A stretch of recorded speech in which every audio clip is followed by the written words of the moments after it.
Good evening everyone. एक बार मुझे clear करो, मेरी वॉइस वगैरह क्लियर आ रही है?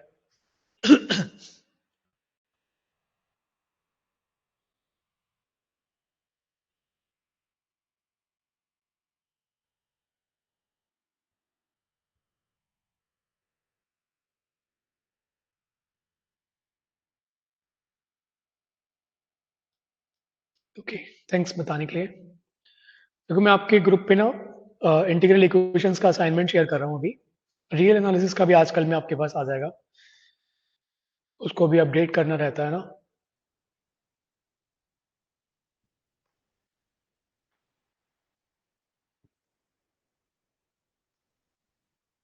अगर किसी और टॉपिक में मुझे नीड लगेगी, आपको और प्रॉब्लम्स देने चाहिए, तो आई विल बी प्रोवाइडिंग।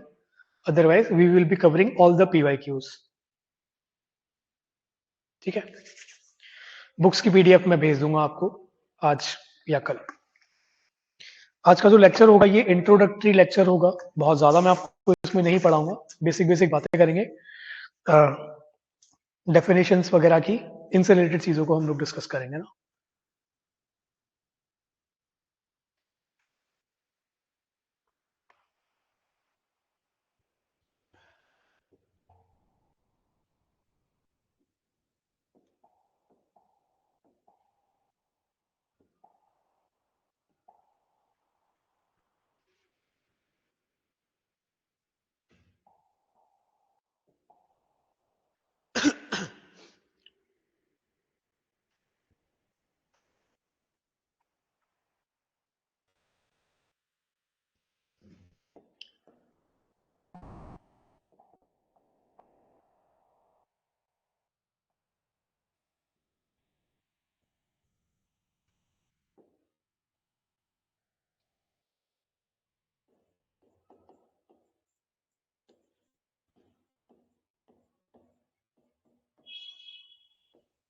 देखो, ये टॉपिक सिर्फ और सिर्फ CSI और नेट के सिलेबस में है।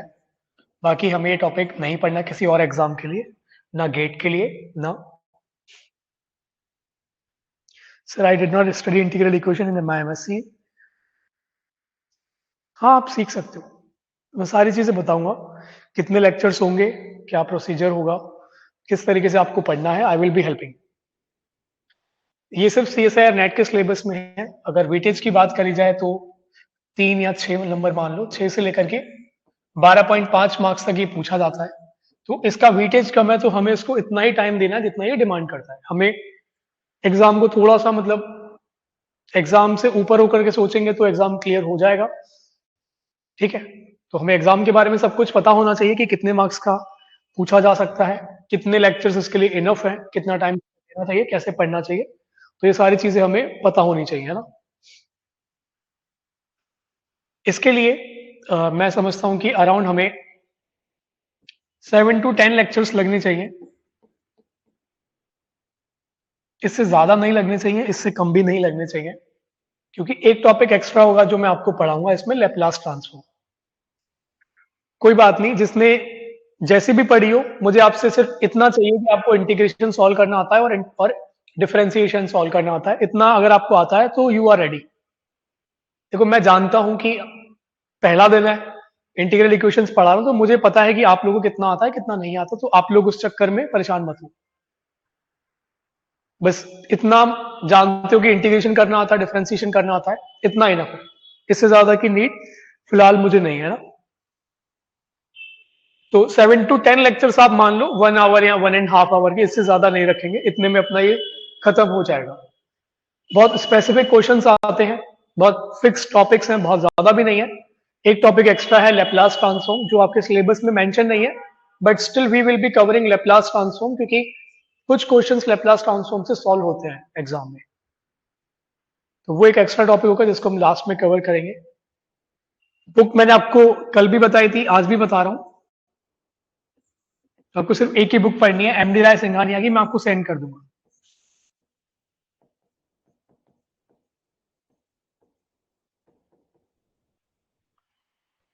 लीनियर इंटीग्रल इक्वेशंस की बुक आती है MD राय सिंघानिया की, बस वो आपको पढ़नी है, उससे ज्यादा नहीं पढ़ना। सिलेबस भी छोटा सा सिलेबस है, बहुत ज्यादा नहीं है, बट ये हम मिस नहीं करेंगे, क्योंकि आप जितने भी लोगों को देखोगे जो पेपर अटेम्प्ट करके आते हैं ना, यहां से 3 क्वेश्चंस आते हैं, 2 क्वेश्चंस उनके एग्जाम में सॉल्व हो जाते हैं। अगर 2 आते हैं तो 1 हो जाता है मिनिमम। अगर आप अच्छे से पढ़ के जाओगे, देखो हमारा काम है पढ़ाना, हम आप सारे बच्चों को सेम पढ़ाएंगे। आप में से कुछ लोग होंगे जो 3 के 3 करके आएंगे, कुछ होंगे 2 करके आएंगे, कुछ होंगे 1 भी नहीं करके आएंगे। तो that totally depends upon your preparation कि आपने कितना सीरियसली इसको पढ़ा है। मेरी आपसे बस एक ही एक्सपेक्टेशन है कि आप ईमानदारी से लेक्चर पढ़ो, ईमानदारी से नोट्स बनाओ, ईमानदारी से क्वेश्चन सॉल्व करो। तो इतने से आपका काम हो जाना चाहिए। ठीक है, इससे ज्यादा नहीं, बहुत एक्स्ट्रा एफर्ट्स नहीं करने। बुक भी मैं आपको बताऊंगा कि सिर्फ एग्जांपल्स सॉल्व करने के लिए, क्वेश्चन सॉल्व करने के लिए, बाकी एक्स्ट्रा थ्योरी आप यहां से मत पढ़ो, वो हमारा काम है उसको निकाल के आप तक पहुंचाना सही तरीके से। तो एक छोटा सा होमवर्क है, जब आप ये इसके नोट्स बनाना स्टार्ट करो ना, एक छोटा सा काम कर लेना।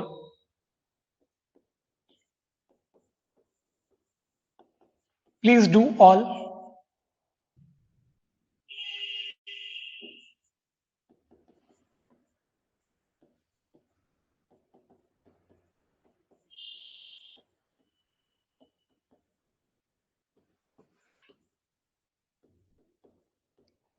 जो बेसिक इंटीग्रेशन के फॉर्मूले है ना, वो आपको याद होने चाहिए कि tan x का इंटीग्रेशन क्या होता है, sin x का इंटीग्रेशन क्या होता है, log x का क्या होता है, e की पावर x का क्या होता है।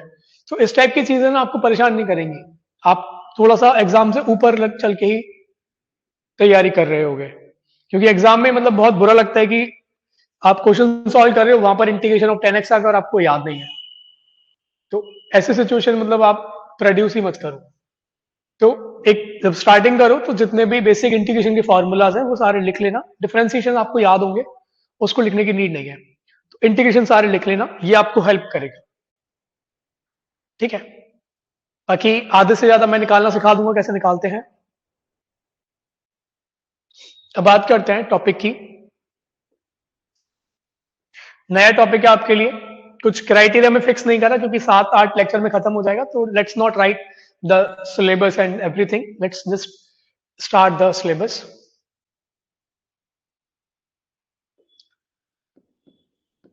जैसे डिफरेंशियल इक्वेशंस होती हैं, डिफरेंशियल इक्वेशंस में क्या होता है कि एक डिफरेंशियल ऑपरेटर आता है एक अननोन फंक्शन के लिए, और फिर आप उसको ट्राई करते हो सॉल्व करने के लिए। सारी की सारी डिफरेंशियल इक्वेशंस आप सॉल्व नहीं कर पाते, सारी की सारी इंटीग्रल इक्वेशन भी आप सॉल्व नहीं कर पाओगे। तो जो स्पेसिफिक टाइप के एग्जाम में एक्सपेक्टेड है, सिलेबस में मेंशन है, वो हम लोग सारी की सारी करेंगे, उनको आप सॉल्व कर पाओगे। सो इंटीग्रल इक्वेशन का मतलब होता है an integral equation is an equation in which an unknown function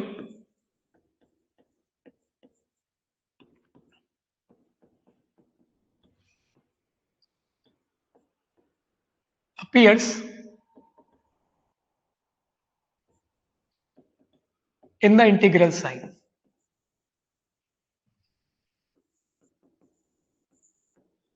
So an integral equation is an equation in which an unknown function appears in the integral sign. Function का मतलब अब आप लोग समझ चुके हो, रियल एनालिसिस आपने पहला लेक्चर पढ़ लिया है। कुछ एग्जांपल्स मैं बनाता हूं, कुछ एग्जांपल्स आप भी बना सकते हो। एग्जांपल नंबर 1 की बात करते हैं। वाई एक्स बराबर x plus integral 0 to pi by 2 cos x plus T y t d t. This is first example. इसमें क्या हो रहा है, एक अननोन फंक्शन इंटीग्रल साइन के अंदर आ रहा है। अननोन फंक्शन क्या है, y। cos को आप जानते हो, x को आप जानते हो, y को नहीं जानते, तो y is an unknown function. Example number 1। Similarly you can make more examples. Example number 2, y x बराबर integral 0 to x y t d t. तो ये भी एक इंटीग्रल इक्वेशन है, this is also an integral equation. ठीक, दो examples, कुछ और एग्जांपल्स लिखते हैं ना। Example number 3,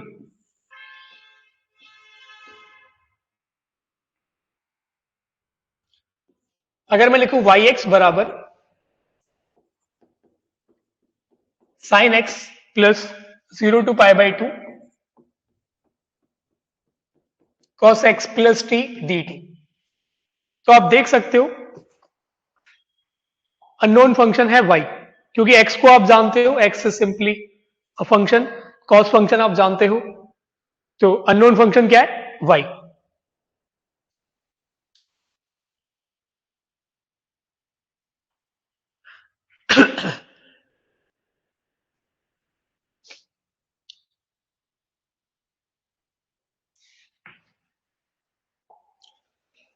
third example y x बराबर sine x plus 0 to π/2 cos x plus t d t, तो यहां पे अननोन फंक्शन ये वाला है, क्या अननोन फंक्शन इंटीग्रल साइन के अंदर आ रहा है, नहीं, so this is not an integral equation, this is not N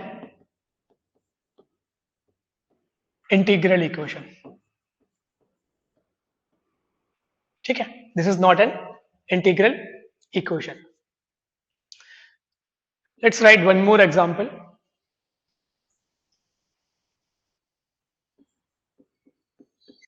Y x बराबर sine x plus 0 to x y t d t,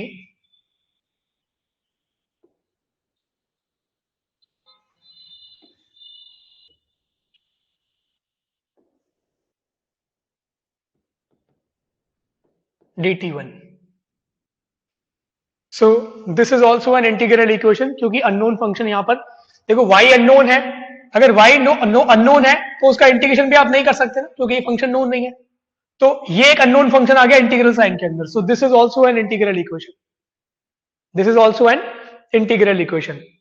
तो कुछ कुछ जो इंटीग्रल इक्वेशन होंगी वो इसी फॉर्मेट की होंगी. एग्जाम्पल्स आप खुद भी इस तरीके से मतलब और भी लिख सकते हो. हाँ, अननोन फंक्शन वो भी इंटीग्रल साइन के अंदर, in which an unknown function appears in the integral sign, तो वो इंटीग्रल साइन के अंदर आएगा, तभी हम उसको बोलेंगे कि वो एक इंटीग्रल इक्वेशन है.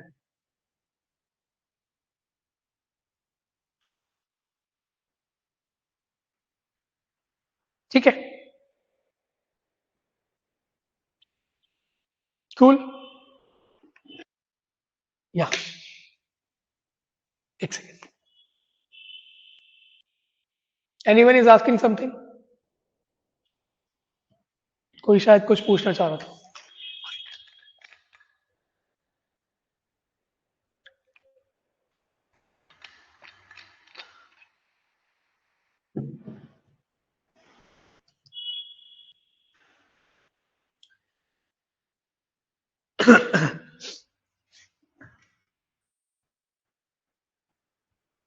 यस,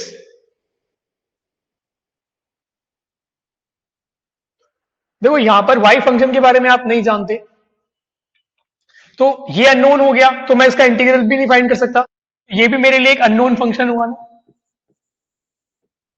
ये भी मेरे लिए एक अननोन फंक्शन हुआ ना, तो अननोन फंक्शन इंटीग्रल साइन के अंदर आ रहा है, that means this is an integral equation, this is an integral equation. ठीक है,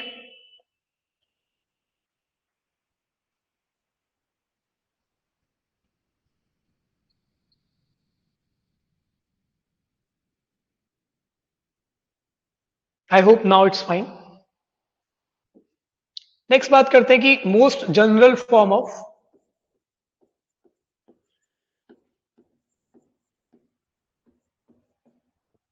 integral equation.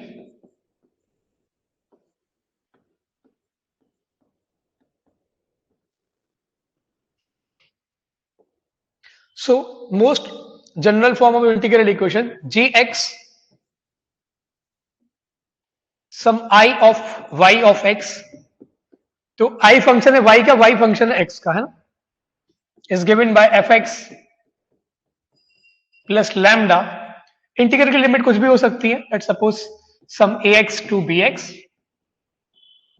k of xt. देखो आप पहली बार देख रहे हो ना इनको, तो आप थोड़ा सा अनकंफर्टेबल फील करोगे, बट ट्रस्ट मी आफ्टर 3 और 4 lectures these all things will be comfort, these all things will be easy for you. J of yt dt, ये मोस्ट जनरल फॉर्म है इंटीग्रल इक्वेशन की. यहां पर लैम्डा एक parameter है. Parameter मतलब एक फिक्स कांस्टेंट हो सकता है. It may be real, it may be complex, we do not care for now. fx gx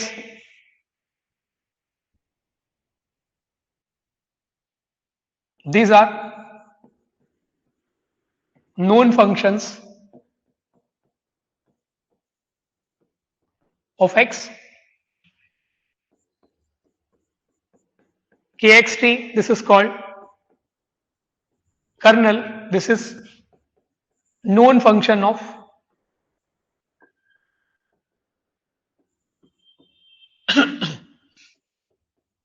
x and t.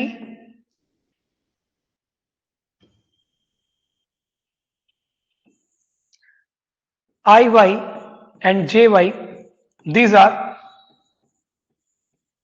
known functions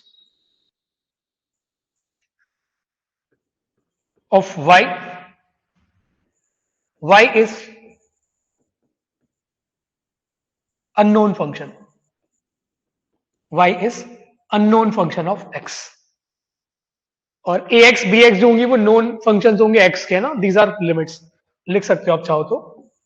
ax and bx, these are known functions of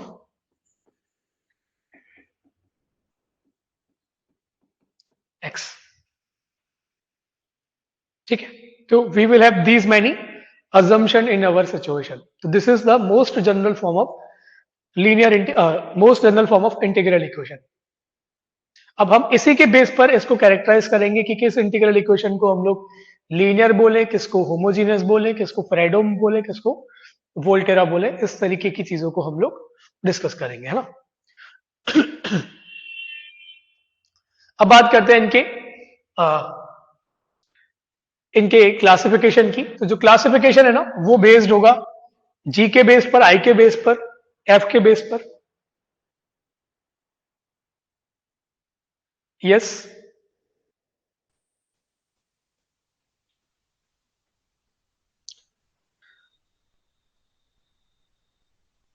hello yes बोलिए. Sir, I क्या है sir? I is a function of y x. I and J are known functions of y. Sir जो starting line में I of y x. I of y x मतलब I is a function of y. अच्छा, y फिर x का फंक्शन है. हाँ, y is unknown function of x. आप चाहो तो उसको ऐसे लिख सकते हो. Okay okay sir. I of y लिख सकते हो खाली. Okay sir. ठीक है, okay sir, thank you sir. Same for J. देखो मेरे को पता है कि आप लोगों का सब्जेक्ट वीक है. मैं ये मान के चल रहा हूं कि आपको कुछ भी नहीं आता. मैं ये मान के चल रहा हूं. मैंने आपको पहले भी बोला था कि आप मेरे ऊपर थोड़ा सा ट्रस्ट करो कि मैं पढ़ा रहा हूं तो I know your situation already. Sir वो लिखना नेसेसरी है या नहीं? देखो अभी आप लिख लो, क्योंकि जो मैं पढ़ा रहा हूं आप मान लो, आप ट्रस्ट कर लो मेरे ऊपर.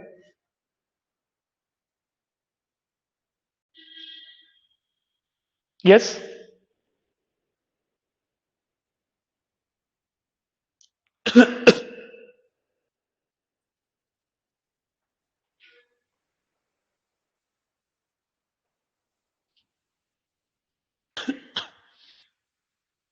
आप में से एक ने पूछा है कि सर पैरामीटर में और वेरिएबल में क्या फर्क है. देखो जो वेरिएबल होता है ना वो चेंज होता है. पैरामीटर जो होता है उसके बेस पर इस इक्वेशन का हम लोग नेचर भी डिफाइन करेंगे और कुछ और कैरेक्टराइजेशन करेंगे. तो जो पैरामीटर है ना उसके बेस पर आप चीजों को थोड़ा और कैरेक्टराइज कर सकते हो, बट वेरिएबल के केस में नहीं कर सकते. तो यहां पे हम लैम्डा को फिक्स भी कर सकते हैं. We can take lambda as a 2, 3, 4, 0. We can take.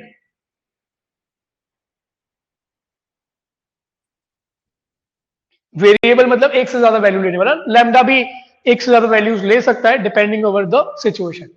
जब हम प्रॉब्लम सॉल्व करेंगे ना, तब हमारे पास ये आएंगी। आज की क्लास में अनफॉर्चुनेटली हम प्रॉब्लम सॉल्व नहीं करेंगे, बट कल की क्लास से we will start solving the problems.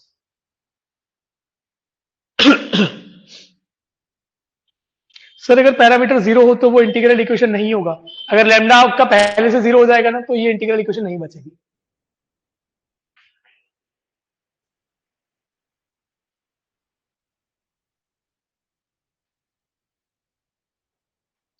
तो हम लोग फाइंड करेंगे कि लैम्डा की किस वैल्यू के लिए अपने पास सॉल्यूशंस एग्जिस्ट करेंगे। ठीक है, चल नेक्स्ट एक चीज समझो। Do you understand linearity? What do we mean by linearity? जैसे अगर मैंने मान लो मैंने लिखा है टी ऑफ एक्स बराबर एक्स स्क्वायर और टी ऑफ एक्स बराबर मैंने लिखा है 2x। तो लीनियरिटी का मतलब क्या होता है कि T of x plus y मुझे मिले T x plus T y. जैसे अगर मैं इस वाले को चेक करूंगा तो T of x plus y मुझे कितना मिलेगा?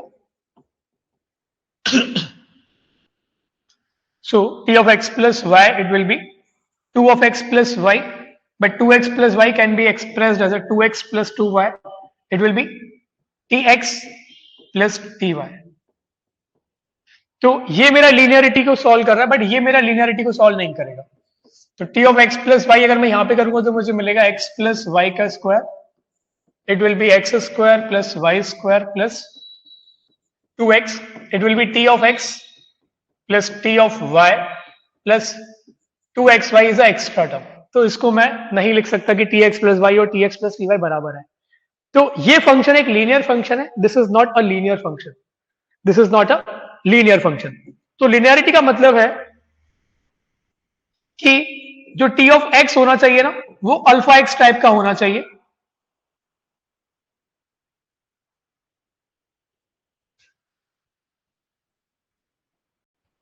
Then we will say this t is linear. Then we will say this t is a linear one.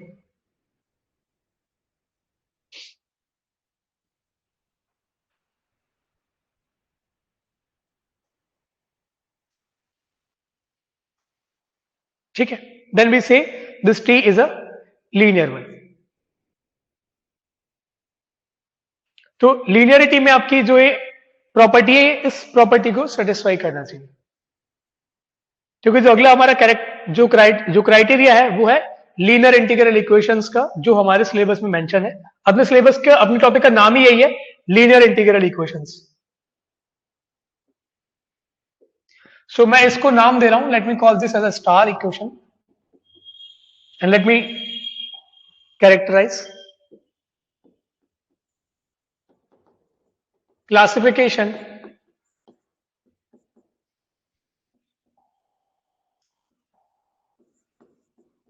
Of a star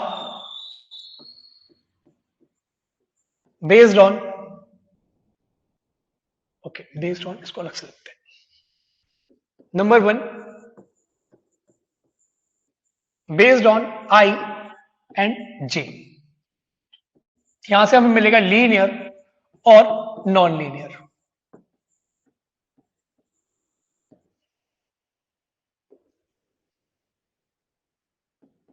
if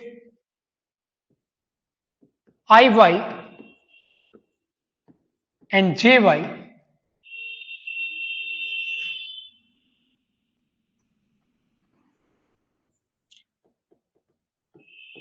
are linear functions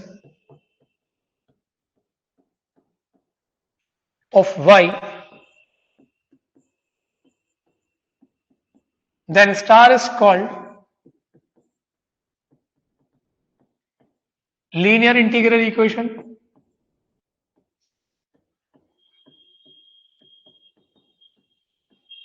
otherwise मतलब या तो आई non linear हो या जे non linear हो या दोनों नॉन लीनियर हो। Otherwise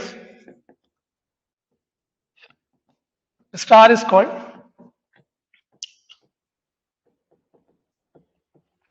non linear integral equation. Otherwise, it is called non-linear integral equation. For a simple example,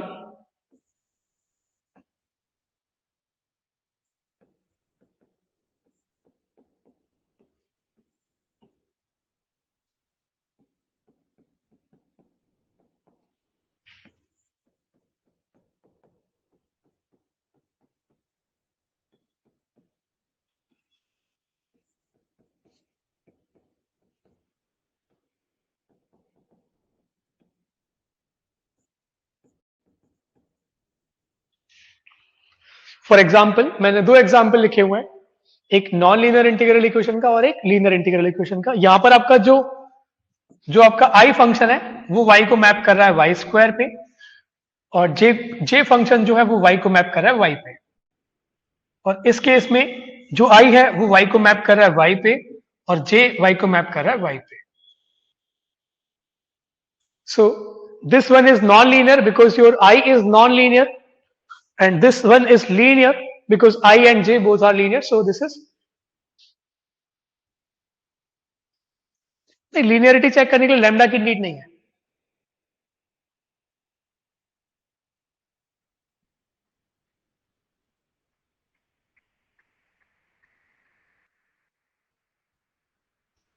so linearity के लिए we just worry about I and j functions, क्योंकि यहां पर जितने भी functions हैं हर एक का अपना अपना रोल है। ठीक है, समझ में आ गया? अगर I और j दोनों लीनियर होंगे then we call it a linear integral equation, otherwise we call it non linear integral equation.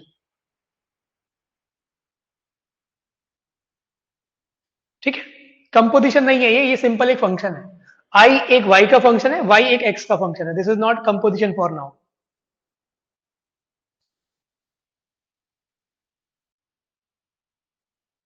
अभी के लिए इसको आप कंपोजिशन से रिलेट मत करो। हाँ, दोनों एक साथ लीनियर होना चाहिए, क्योंकि यहां पर एंड लिखा है ना, if I and J, and का मतलब क्या होता है, ये भी और ये भी। नहीं, फंक्शनल्स नहीं है, they are just functions, functional नहीं है। मैं आपको अभी सीओ भी नहीं पढ़ा रहा। नेक्स्ट देखो,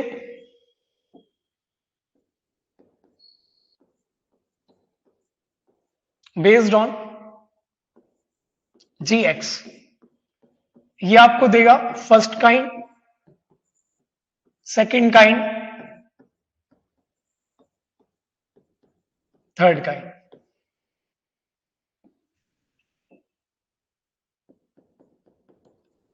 star is called first kind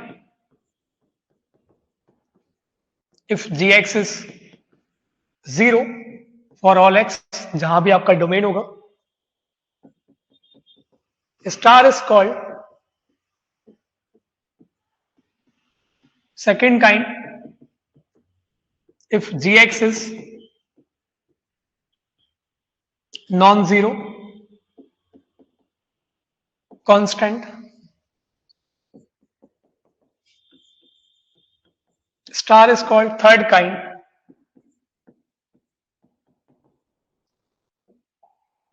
if gx is non-constant.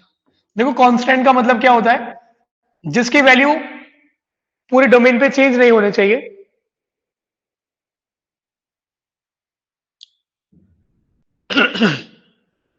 मानवी, फिर आपके ना इंटरनेट कनेक्शन में कोई प्रॉब्लम होगी, मेरी तरफ से तो देखो कोई इशू नहीं है। पहले वाली वीडियो में चल रहा था इशू, तो मैंने यूट्यूब पर लाइव बंद कर दी, उसकी वजह से हो रहा था।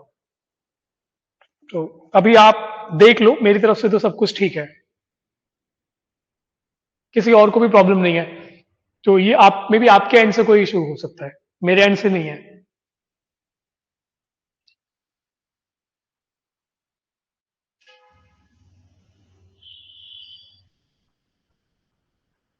स्टार जो है वो ये इक्वेशन है, मोस्ट जनरल फॉर्म को हमने स्टार लिखा है, g x I y f x plus lambda a x to b x k x t J y t d t. तो जितने भी नोन है ना, सबके बेस पर हम लोग इसको कैरेक्टराइज करेंगे ना।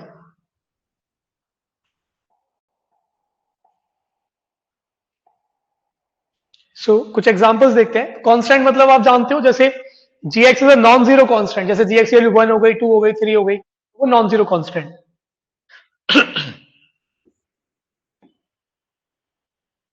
इसके साथ में अभी एक और लिखते हैं, फिर उसके बाद we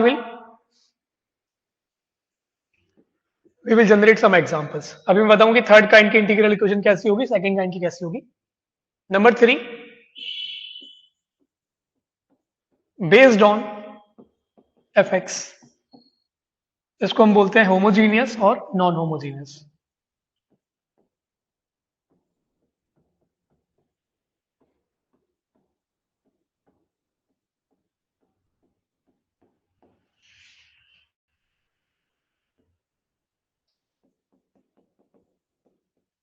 Star is called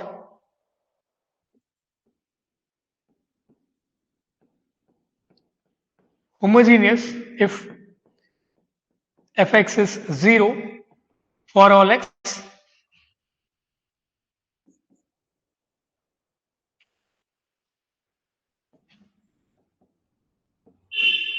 otherwise we call it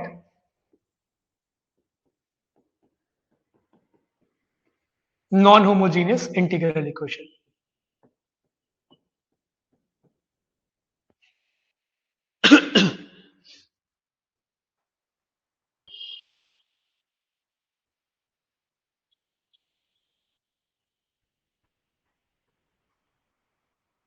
non constant मतलब उसकी वैल्यू एक से ज्यादा आनी चाहिए, उसका जो रेंज है ना, रेंज में कम से कम 2 एलिमेंट्स आने चाहिए, वो होता है नॉन कांस्टेंट का मतलब।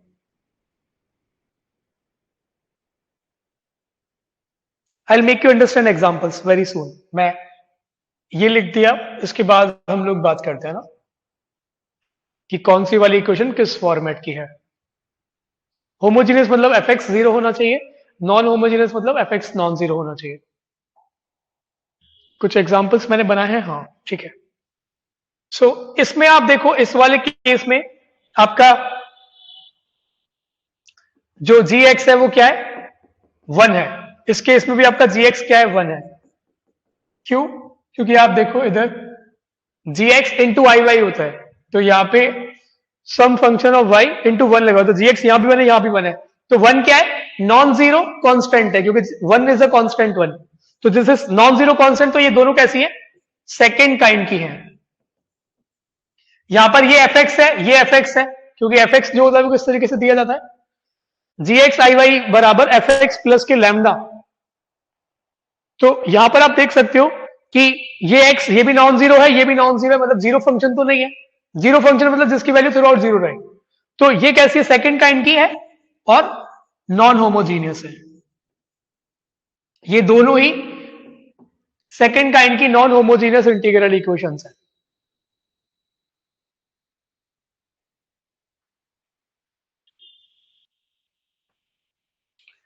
और लीनियरिटी तो चेक हो रही है इनकी।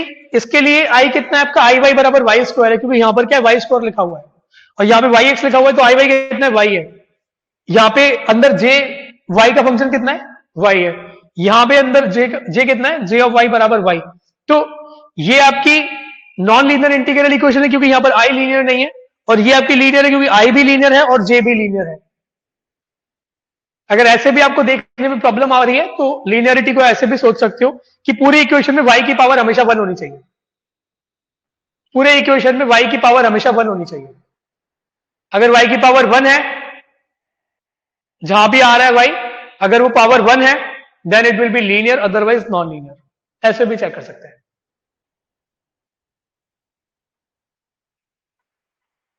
कूल, चले आगे। कुछ एग्जांपल्स में और लिख रहा हूं है ना, इनको पहचानते हैं कि ये होमोजीनियस है, नॉन होमोजीनियस है, कौन से काइंड के, फर्स्ट काइंड के, सेकंड काइंड के, थर्ड काइंड के ना। Let me write some more examples.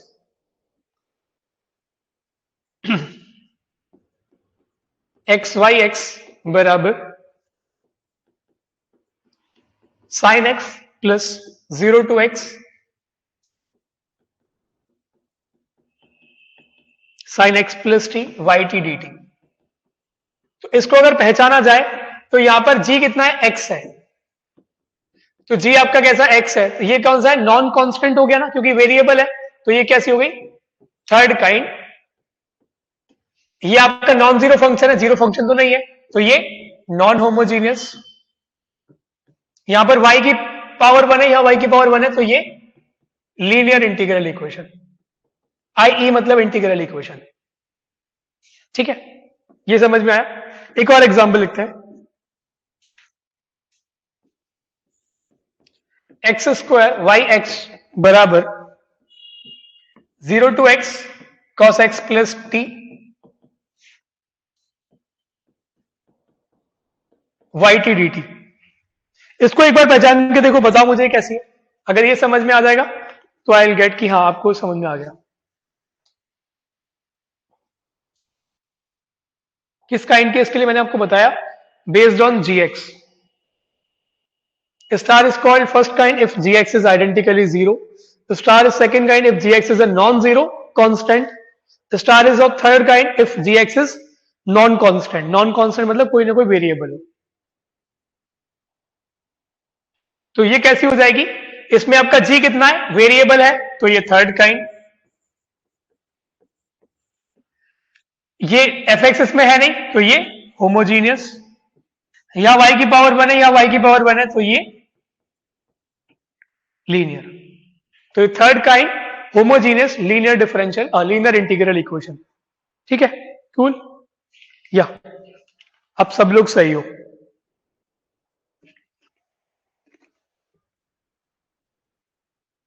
या अब आई थिंक आपको समझ में आ गया ना। चलो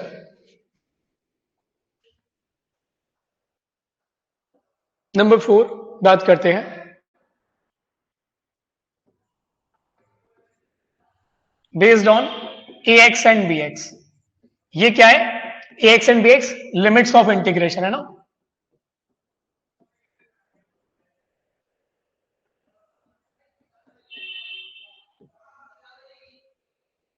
तो इसमें 4.1 डाल रहा हूं,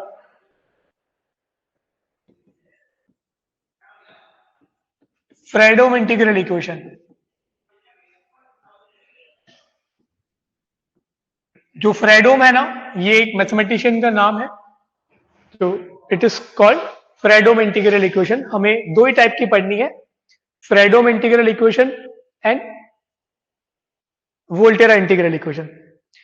देखो नेट बंद वाली प्रॉब्लम ना, ये आप लोग मेरे ऊपर मतलब मत थोपो, ट्राई करो कि ये आपका प्रॉब्लम है, ये आप देखो। हाँ भैया, हाँ मैं बंद कर दूंगा, ठीक है भैया। तो ये ऐसी परेशानियां मत लाओ, क्योंकि इसके चक्कर में सब लोग डिस्टर्ब होते हैं, कोई एक नहीं। ठीक है, तो ट्राई करो कि ऐसी चीजें अवॉइड करो, सब लोग ही, मतलब कोई इशू नहीं होना चाहिए किसी को भी। So now I am defining classification based on a x and b x. A x और बी एक्स क्या था, लिमिट्स ऑफ इंटीग्रेशन। स्टार क्या है, g x I y f x plus lambda a x d x k x t J y t d T.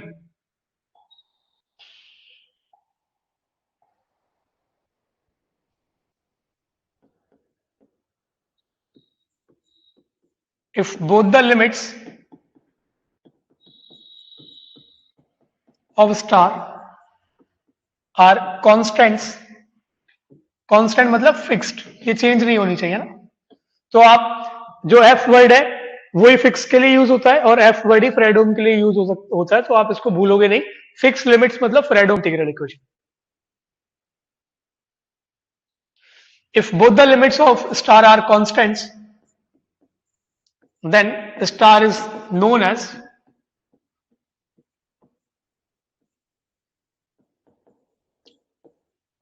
Fredholm integral equation.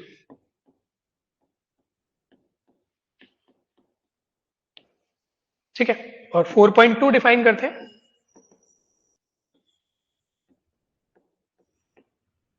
Volterra integral equation या Volterra type integral equation.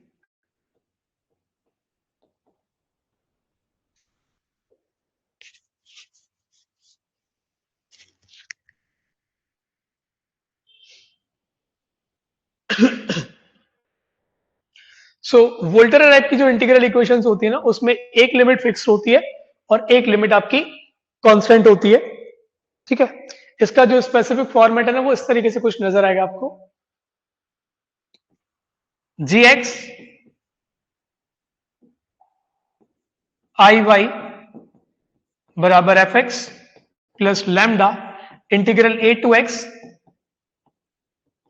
के x t y t d t, और J Y कर लो इसको ना,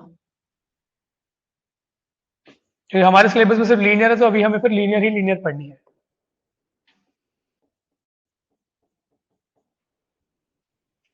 तो जिसमें एक limit fix हो, जैसे a is a fix quantity, x is a variable, then we call it a Volterra type integral equation. Volterra मतलब वेरिएबल, जैसे एक लिमिट वेरिएबल एक limit fix, then we call it Volterra type integral equation.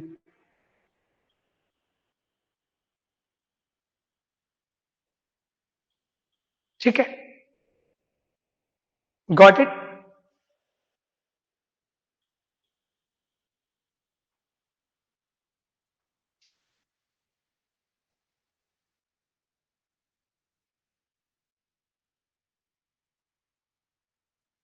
ठीक है, एक और type की होती है, वो हमारे सिलेबस में नहीं है, बस आप डेफिनेशन जान लो, मैं लिख देता हूं।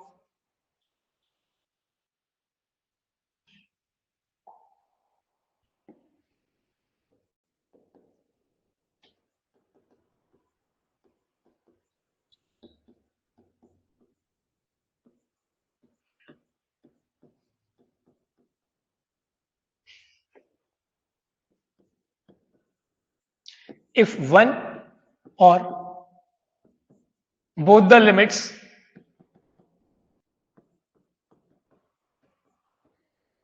of integration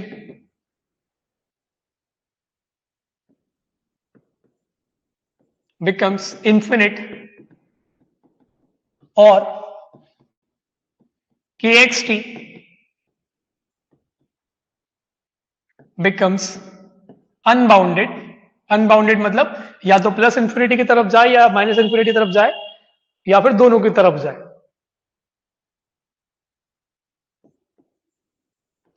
then such integral equations are known as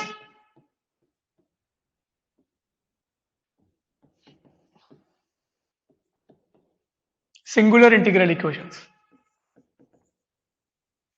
देखो सिंगुलर का मतलब तभी आता है जब कोई ना कोई प्रॉब्लम आती है। सिंगुलर मतलब जैसे जो लोग एनालिटिक्सिटी जानते हैं, डिफरेंशियबिलिटी जानते हैं, तो सिंगुलर मतलब उस पॉइंट पर आपकी जो स्मूथनेस है वो फेल हो जाना, उसको हम लोग बोलते हैं।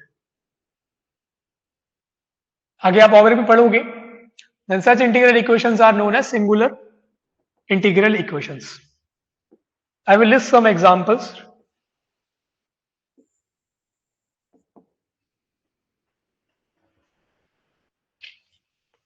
एक एग्जाम्पल मैं लिखता हूं ना,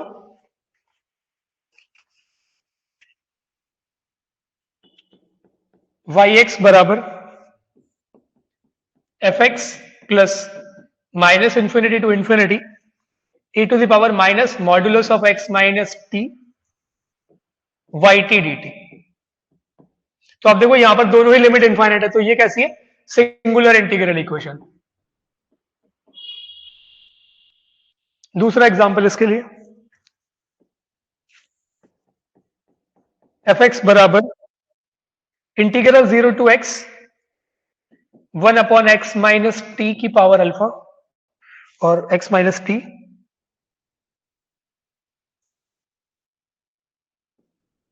वाई टी डी टी। तो अब देखो यहां पर आपकी जो कर्नल है ना, जैसे ही आप टी को एक्सपोर्ट करोगे तो ये इनफाइनाइट की तरफ जा रहा है, क्योंकि देखो यहां पर वेरिएबल क्या है? इंटीग्रेशन है विद रेस्पेक्ट टू टी। तो जब टी जीरो है तो ये 1 अपॉन एक्स रहेगा, 1 अपॉन एक्स में कोई दिक्कत नहीं है। लेकिन जब टी को आप एक्सपोर्ट करोगे ये अपर लिमिट, तो 1 अपॉन एक्स माइनस एक्स यानी कि 1 अपॉन जीरो यानी कि इंफिनिटी। तो उस केस में आपकी जो एक कर्नल है ना ये इनफाइनाइट हो रही है, then it is also known as singular integral equation. Otherwise हम जितना भी सॉल्व करेंगे ना उसमें कभी भी कर्नल अनबाउंडेड नहीं बनेगी। ये हमारे सिलेबस में तो नहीं है, बट कभी कभी कुछ प्रॉब्लम्स पूछ लिए जाते हैं तो इनको हम सॉल्व करेंगे बाय यूजिंग लैप्लास ट्रांसफॉर्म। तो उसके लिए आपको वरीड नहीं करना है ना।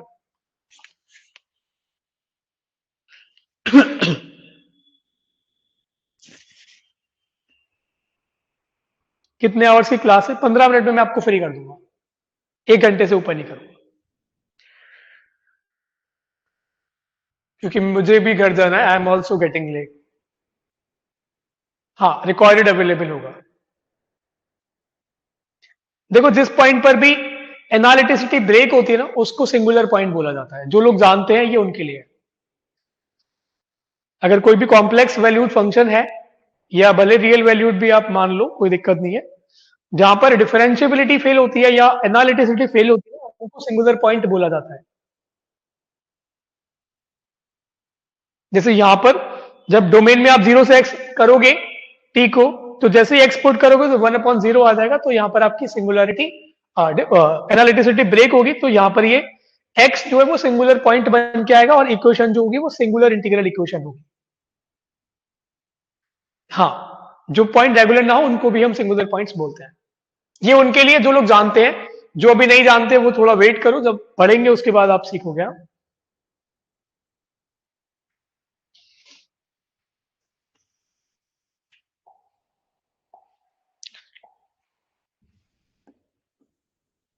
नेक्स्ट बात करते हैं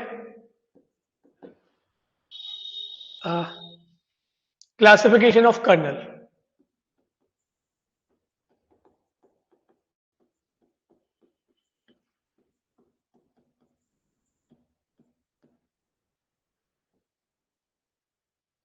नंबर 1,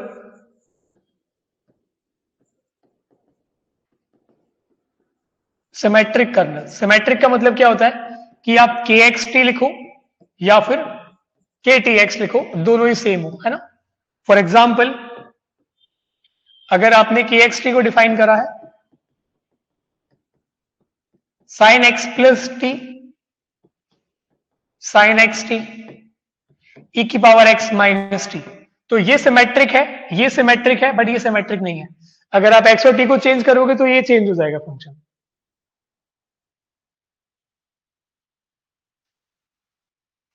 दूसरा,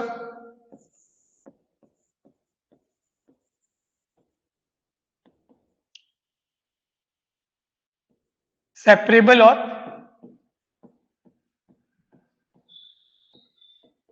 degenerate colonel.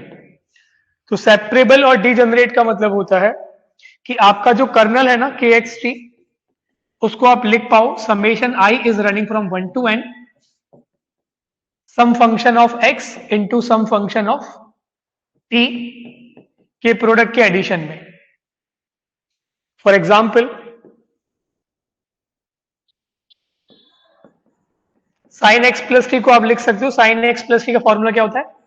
Sign x cos t plus cos x sine t. तो यहां पर ये आपका F1 हो गया, ये आपका G1 हो गया, ये आपका F2 हो गया, ये आपका G2 हो गया। तो ये एक सेपरेबल या डीजेनरेट कर्नल है, क्योंकि आप इसको एक्सप्रेस कर पा रहे हो finite sum of product of functions of x and functions of t। This is separable. एक और एग्जांपल बनाते हैं। e की पावर x माइनस टी को आप लिख सकते हो e की पावर x इंटू e की पावर माइनस टी। तो ये आपका F1 हो गया, ये आपका G1 हो गया। तो ये आपकी सेपरेबल कर्नल है। सो this is separable, this is separable. But अगर मैं बात करूं साइन एक्स टी की, तो इसको आप ऐसे नहीं लिख सकते। This is non separable, this is non separable. इसको आप अलग नहीं कर सकते।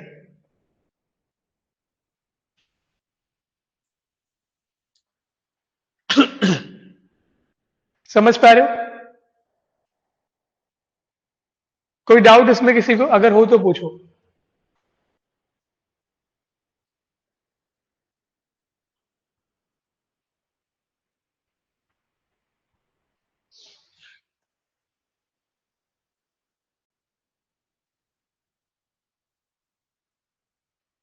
ठीक है, एक लास्ट चीज और समझते हैं, फिर क्लास को खत्म करेंगे।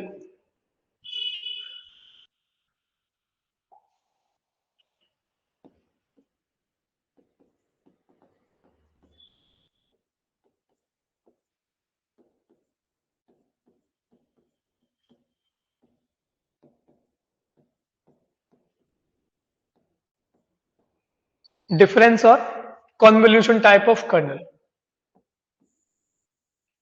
ठीक है, डिफरेंस और कॉन्वोल्यूशन टाइप ऑफ कर्नल।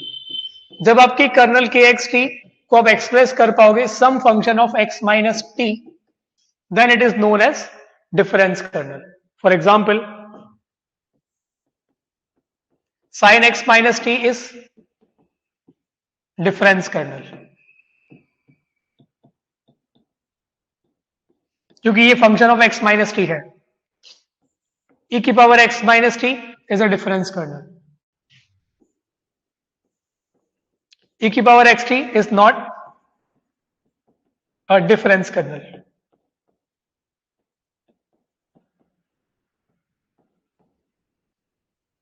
ठीक है,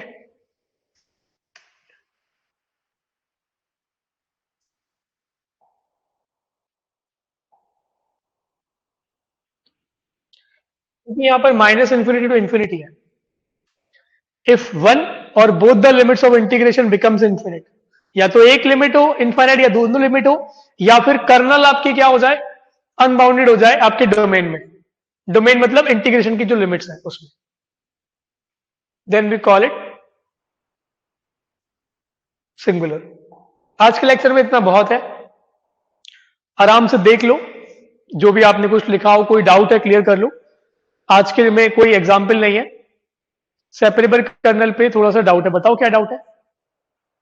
सेपरेबल मतलब क्या, कि आप के एक्स टी को एक्सप्रेस कर पाओ summation i is running from 1 to n f i x g i t, यानी कि अगर आपकी कर्नल को आप एक्सप्रेस कर पा रहे हो finite sum of product of functions of x and functions of t, then we call it separable kernel और डिजेनरेट कर्नल।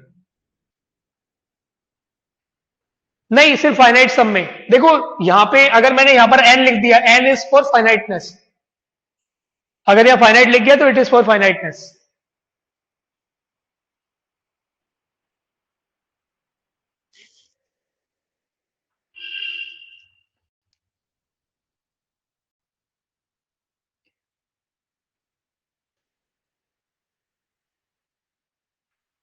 क्या कह रहे हो आप, कितने बजे तक मिलेगा रिकॉर्डेड। देखो ये प्रोसीजर मतलब प्रोसेस के ऊपर है, वैसे तो 3-4 घंटे में हो जाता है, जब लंबी वीडियो होती है तो ज्यादा टाइम लग जाता है।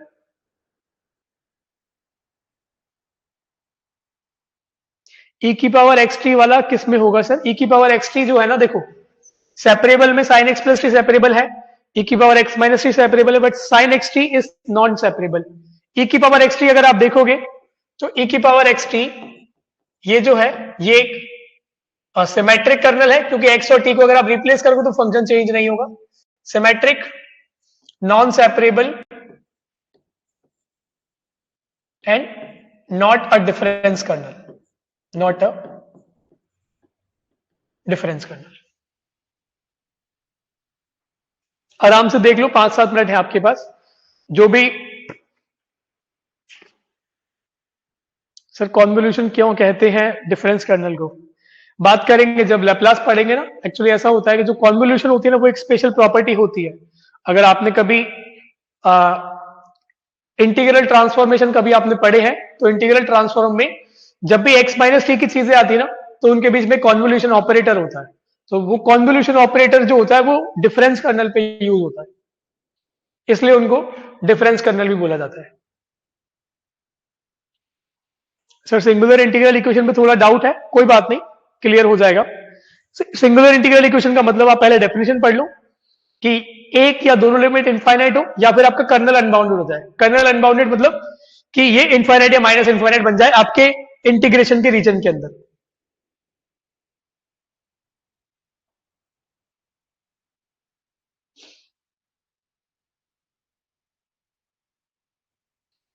आपके डाउट रहेंगे, मुझे पता है 2-4 दिन रहेंगे, उसके बाद नहीं रहेंगे।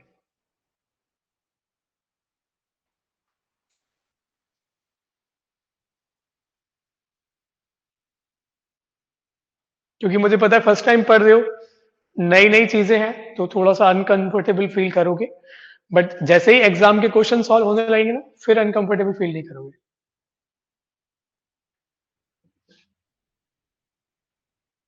हाँ ये बाउंडेड है,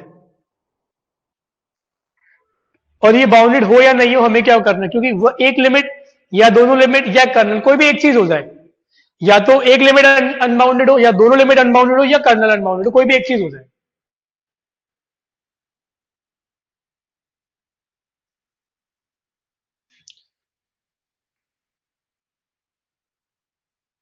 चलो कल देखते हैं टाइमिंग का, है ना।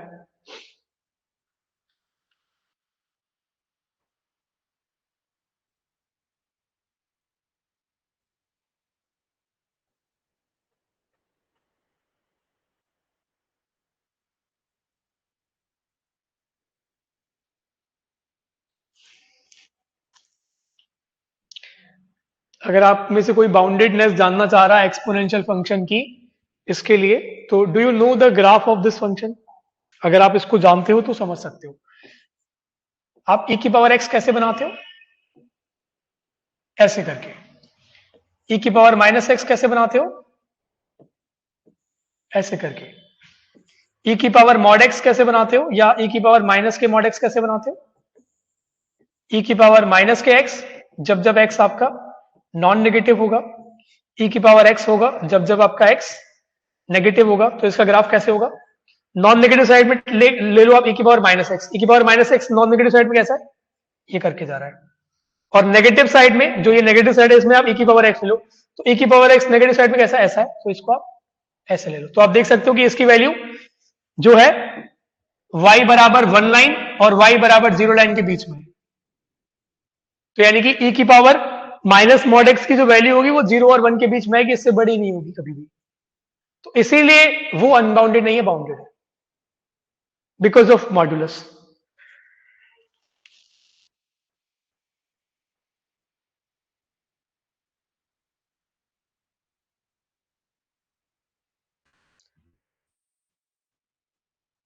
ग्राफ आपको सिखाए जाएंगे वैसे, ठीक है। रियल एनालिसिस में आपको जो ग्राफ है वो सिखाए जाएंगे। हाँ, कुछ सारी चीजों के आंसर एक दिन में नहीं मिल सकते, बट जितना ज्यादा से ज्यादा ट्राई करें उतने आंसर तो आप ले ही लो, है ना।